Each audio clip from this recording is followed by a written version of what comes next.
커피 브랜딩 9주차 3교시 수업을 시작하겠습니다. 2교시 수업에서 시작했던 원두 배합의 특별한 원칙이 있는데 6번에 7번에 이어서 8번 문항에 대해서 설명하겠습니다. 커피 배합은 개성이 있는 원두를 기본으로 하고 개성이 있는 원두를 기본으로 하고 그 다음에 보충의 원두를 배합한다. 그 다음에 보충하고자 하는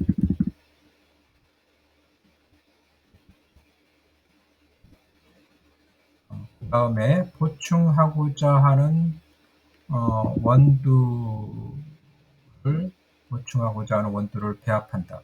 여기서 보충하고자 하는 원두가 무엇이냐 하면 본인이 목표로 하는 커피의 맛을 가지고 있는 원두를 선택을 해서 배합을 한다는 거죠.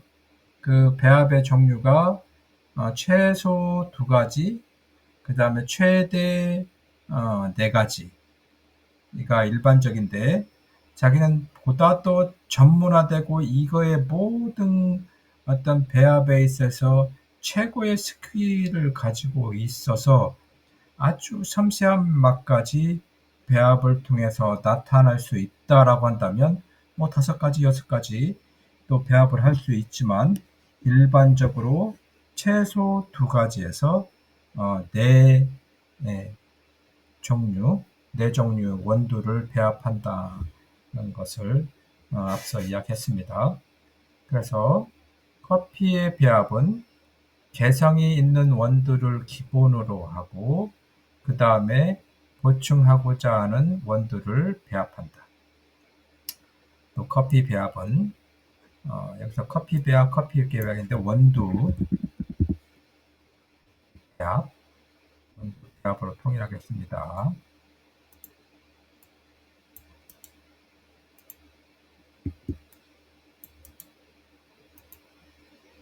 생두, 원두, 커피 각각의 형태가 다르죠. 생두는 로스팅하지 않은, 원두는 로스팅한, 커피는 상품화된 것을 지칭으로 커피라고 하죠. 그래서 여기서 커피라는 것은 어떻게 보면 완성된 제품으로서의 단어이니까 커피의 배합보다는 원두의 배합이라고 하는 게 더 적당하다고 할 수 있습니다. 원두의 배합은 특정 원두의 공급이 어려운 경우를 대비해서 항상 대체 가능한 배합 원두를 염두에 항상 대체 가능한 원두를 염두해 두어야 한다. 본인이 목표로 한 원두에는 항상 A라는 원두를 배합을 했는데 혹시나 이 생산지에서의 문제로 인해서 그 원하는 생두의 품종이 입고가 되지 않았을 때 대체할 수 있는 원두를 염두에 두라는 거죠. 작년만 같은 경우에도 아프리카와 남미에서 작황이 좋지 않아서 생산량이 급격히 떨어짐으로 인해서 구할래야 구할 수 없는 그러한 시장 상황이 작년에 생두 시장에 있었는데 이처럼 갑자기 원하는 생두를 구하지 못했을 때를 대비해서 대체 가능한 배합 원두를 염두해 두어야 한다라는 것입니다. 또한 원두 배합은 원산지 명칭을 사용하고자 할 경우 원산지 명칭을 사용하고자 할 경우에는 해당 커피 원두를 30% 이상 사용하여야 한다. 30%. 30% 이상을 사용해야지만이 그 원두 이름, 특정 원두 이름을 포장에 인쇄할 수 있고 기록할 수 있다는 거죠. 한 1, 2% 집어넣고 그 제품이 거의 100% 집어 넣는 양 이렇게 홍보하는 경우가 많습니다.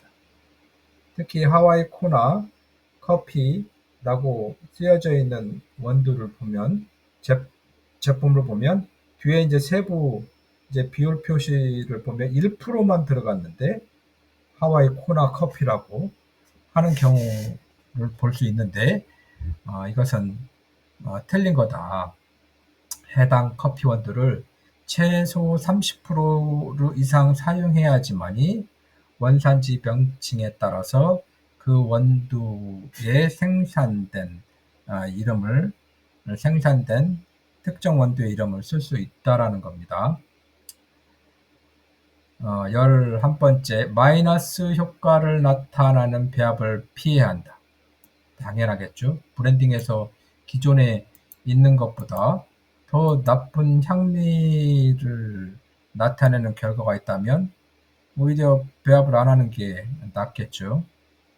우리 학생들 이제 실습할 때 보니까 이제 평가표, 브랜딩 평가표를 주고 브랜딩 하기 전에 단일 원두의 미각적, 향미적 평가를 해서 점수화하고 또 그걸 가지고 브랜딩을 했을 때 브랜딩 결과물의 향미적 평가를 점수화해서 평가하게 했는데 단일 품종은 60점인데 브랜딩 하고 나서의 점수가 50점이에요. 그러면 굳이 브랜딩 할 이유가 없는데 그렇게 또 브랜딩을 하는 학생이 있더라고요. 그래서 이러한 것은 브랜딩을 안 하는 것만 못한 그런 결과가 되겠죠. 따라서 마이너스 효과를 나타내는 배합은 피해야 한다. 비슷한 부류의 원두는 배합해도 향미가 비슷하다. 비슷한 부류의 원두는 배합해도 향미가 비슷. 당연하겠죠. 예를 들어서 과테말라 안티구아와 과테말라 코반 원두를 배합하는 경우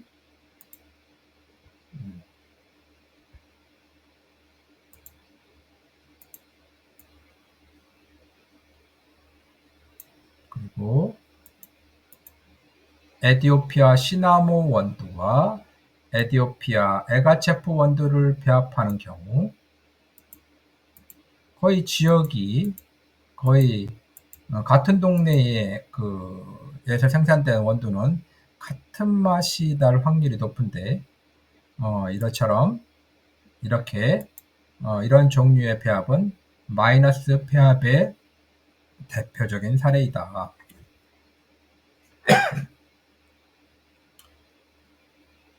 12번째,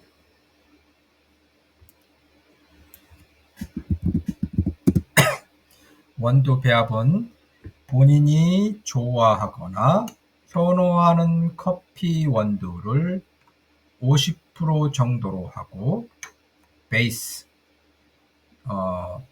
선호하는 커피 원두를 베이스로 하고 베이스는 그 50%를 하고 나머지를 25% 또는 30, 20 등의 비율로 다른 원두로 배합하여 본다. 나머지 25 또는 30 등의 비율로 다른 원두를 배합. 그러니까 기본적으로 원두의 배합은 본인이 좋아하거나 목표로 하는 선호하는 커피 원두를 베이스로 하고 그 베이스의 비율이 통상 50% 정도로 하고 나머지 50%는 비율. 아까 이야기한 것처럼 최소 브랜딩한 그 원두의 비율이 15% 이상은 돼야 된다라고 이야기했죠. 그래서 여기서 보면 25%, 25%, 30 또는 20 등의 비율로 다른 원두를 배합한다. 13번째로 독특한 향미를 가진 과테말라의 경우 25%를 넘지 않는 것이 좋다. 독특한 향미. 네. 아주 특이한 다른 원두와 확실히 구분할 수 있는 독특한 향미를 가진, 예를 들어서 과테말라 원두의 경우 25%를 넘지 않는 것. 아주 독특한 향미를 가진 건데 25% 이상 해서 과하게 나타나면 다른 기본적인 베이스에 있는 원두의 그 특징을 가로막는, 억제하는, 나타나게 하지 못하는 그런 결과가 있겠죠. 그래서 독특한 향미를 가진 원두의 경우에는 25%를 넘지 않는 것이 좋다. 처음에 이 종류를 50대 50 비율로 배합한다. 처음에는 이 종류를 20대 50대 배합. 가장 기본적이겠죠. 가장 기본적. 처음에는 두 종류를 50대 50 비율로 배합하여 보고 그 다음에는 한 가지 원두를 원두로 하고 그 다음에 여러 가지 원두를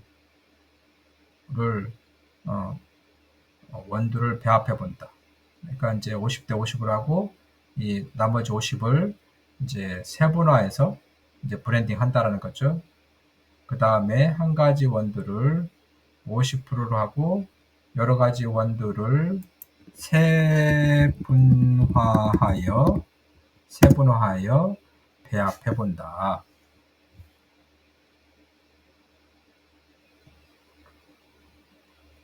다음으로 15번째입니다.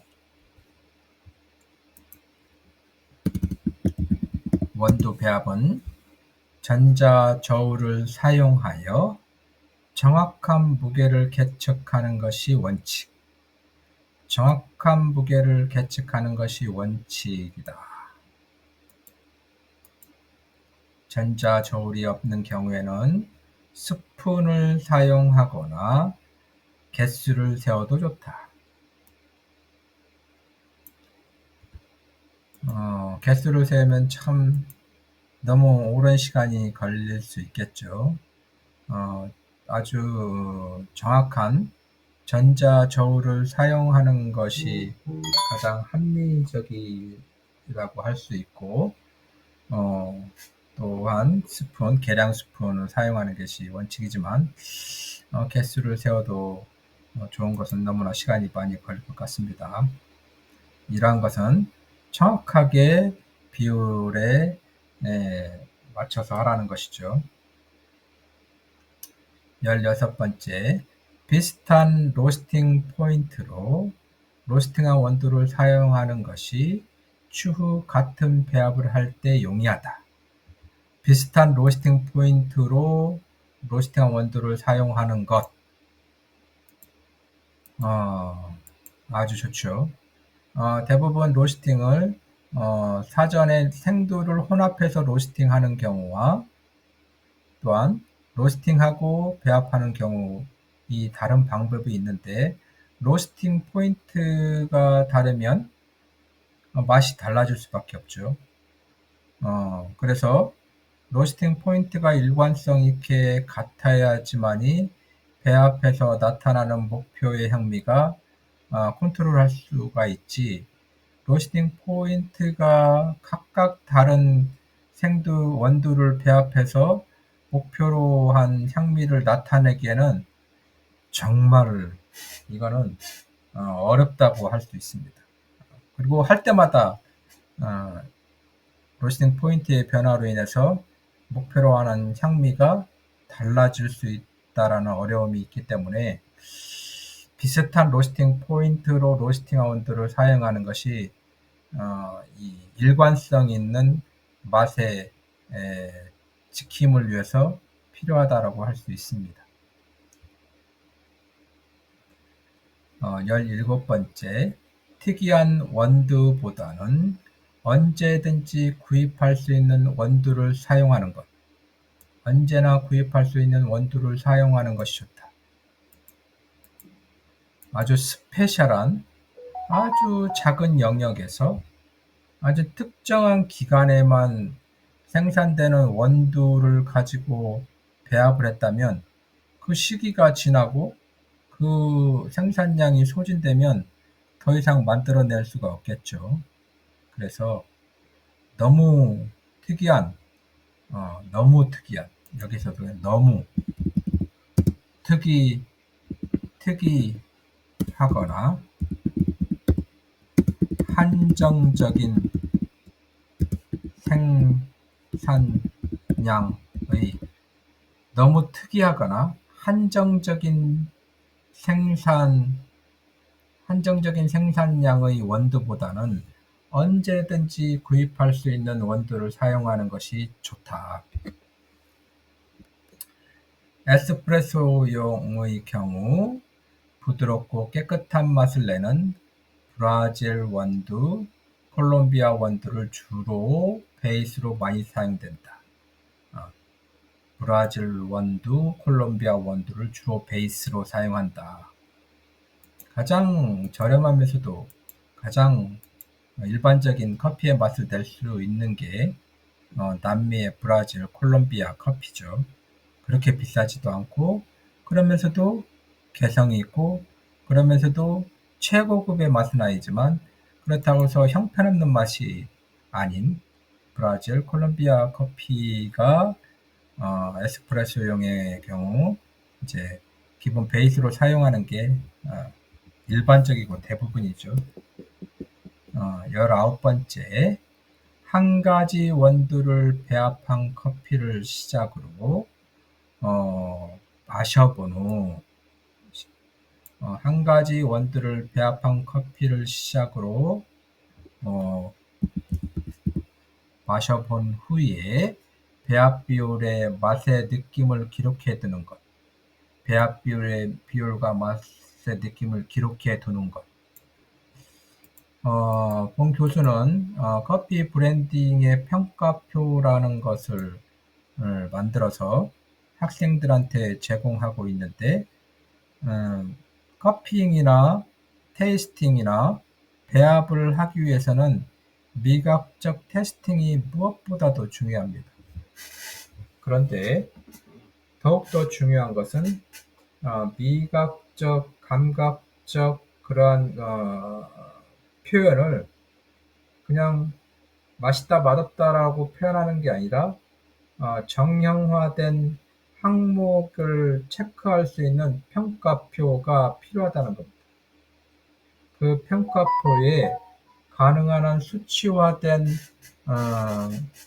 돼서 점수화할 수 있는 평가표를 세세하게 기록하면서 맛에서 느껴지는, 향미에서 느껴지는 것을 기록해야지만이 이거를 데이터로 해서 계속적인 배합 비율을 다양하게 시도하고 연구할 수 있는 기초 자료가 된다는 거죠.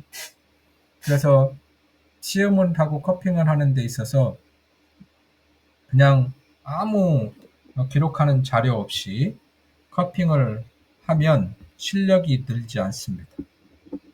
그리고 감각적인, 주관적인 그러한 느낌을 수치화하지 않으면 이거를 계량화할 수도 있고 그거를 계속적인 다르게 차이를 두면서 시도할 수 있는 근거 자료가 없음으로 인해서 한계에 부딪힌다는 거죠.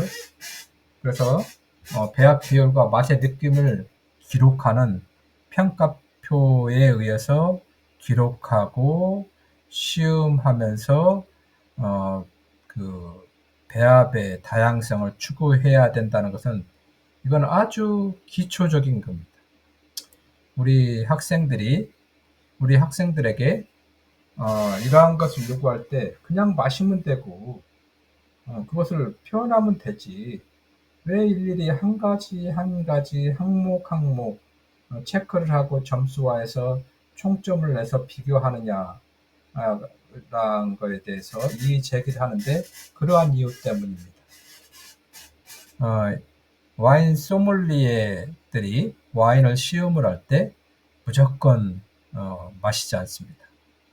마시고 입안에서 느껴지는 그러한 향미적인 차이를 평가표에 의해서 하나씩 기록하고 또 그거를 도표화해서 시각적으로 보고 점수화해서 객관화시킴으로 인해서 이 오감의 그 느낌을 아주 계속적으로 발전하는 그런 훈련을 하게 되는데 우리 커피를 공부하는 우리 학생들도 이 테스팅을 하는 데 있어서 정말 기록하는 습관, 그래서 그 기록된 그 수치의 차이로 인해서 오감과의 차이, 그 다음에 기록의 차이, 점수의 차이를 느낄 수 있어야 한다는 것입니다.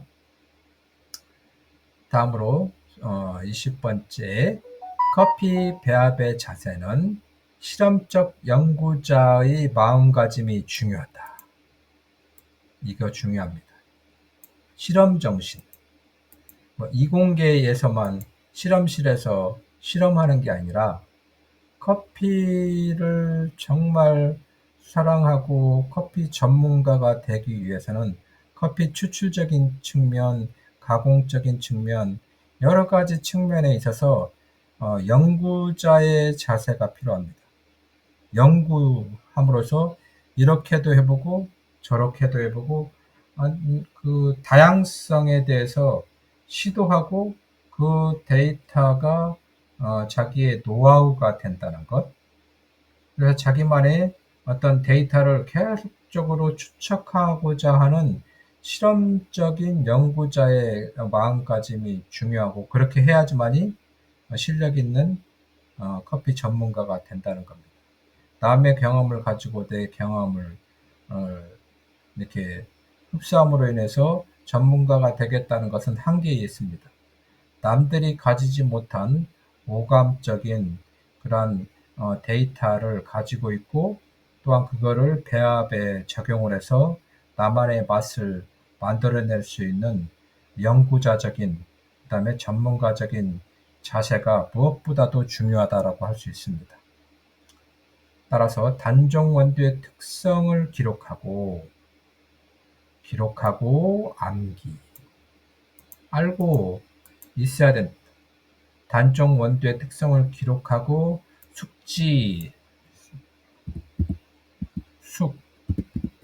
숙지하여야 한다. 알고 있어야 된다. 줄줄줄 나와야 된다. 단일 품종은 어떠한 특색이 있고 어떠한 단점이 있기 때문에 어떤 맛을 보충을 해야 되고 몇 프로의 비율을 가지고 해야지만이 또 이걸 가지고 어떻게 추출해야지만이 아주 본연의 맛을 느낄 수 있다라는 그런 전문가적인 식견이 필요하다는 거죠. 또한 시도하는 배합의 사례들을 항상 기록하여 평가.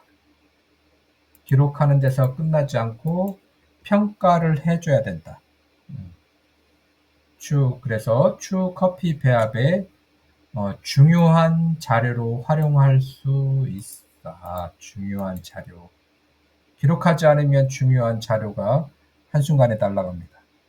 자기가 여러 번 시도했음에도 불구하고 기록된 자료가 없다면 자기의 중요한 노하우가 될 수 없다는 거죠. 따라서 단종 원두의 특성을 기록하고 숙지해야 하고 시도하는 배합의 사례들을 항상 기록하고 또 기록함으로 인해서 평가하고 그 차이를 설명할 수 있고 그래서 이러한 데이터가 나만이 알 수 있는 그런 데이터가 차곡차곡 쌓여지는, 그래서 나한테 중요한 자료가 되고 나만의 노하우가 될 수 있는 그런 다양한 맛의 커피를 이렇게 생산해낼 수 있고 만들어낼 수 있는 그런 커피 전문가가 되어야 한다는 것이 무엇보다도 중요하고 차별화될 수 있는 경쟁력 있는 그런 커피 전문가가 된다라고 할 수 있습니다. 그래서 여러분들 정말 기록하는 습관, 그 다음에 연구자적인 그런 자세가 무엇보다도 필요하다라고 할 수 있습니다. 이것으로 커피 브랜딩 9주차 3교시 수업을 마치겠습니다. 수고하셨습니다.